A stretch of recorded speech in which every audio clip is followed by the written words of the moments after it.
Je suis banquier, j'étais derrière les rideaux, j'ai vu comme ça se créait. Il balance au bilan actif-passif une création pure qui ne vient de nulle part. Ouais. Le vrai secret bancaire, en fait, ce que madame vient d'expliquer, n'est pas tout à fait exact. Mais je la comprends comme elle l'explique, parce que ça figure aussi sur même le site de la Banque nationale suisse. Mais la banque, en fait, c'est pas du tout un intermédiaire. C'est ce qu'il faut bien comprendre. Le secret bancaire actuel, c'est que les banques créent du néant. C'est les crédits qui créent les dépôts. C'est pas le contraire. Alors, on veut nous faire croire que les banques gagnent leur vie par les différentiels d'intérêt entre ce que les gens vont épargner et que la banque va prêter. Pas du tout. Les banques créent du néant des masses colossales de milliers de milliards de dollars, d'euros, de yens, etc. Et ils le créent du néant. Alors, il y a effectivement des règles prudentielles qui ne sont pas des lois, c'est les règles de Bâle qui sont faites par la Banque des règlements internationaux.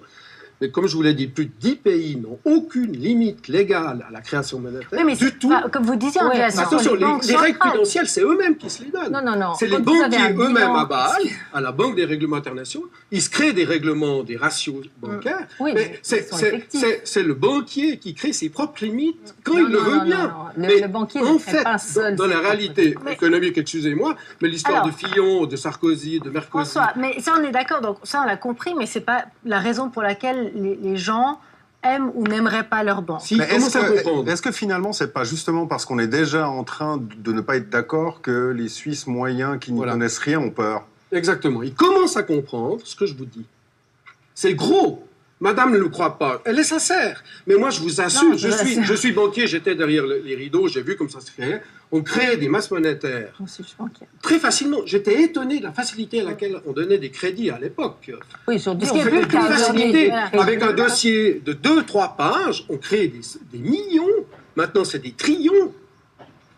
Alors, c'est dément. Et moi-même, j'ai eu de la peine à le comprendre. Ce que je vous dis est vrai, on crée du néant des masses colossales, et c'est pas du tout un intermédiaire comme on veut le faire croire.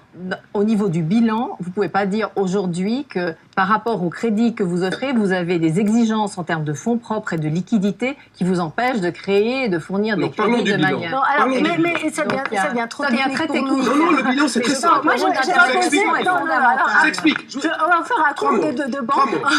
Je vous explique le bilan, c'est important. Lorsqu'un entrepreneur, il y aura un parti entrepreneur après, va chez le banquier demander de l'argent, l'argent que le banquier prête ne vient pas du tout d'un compte d'épargne. Il balance au bilan actif-passif une création pure qui ne vient de nulle part. Ça s'appelle ex nihilo en technique bancaire.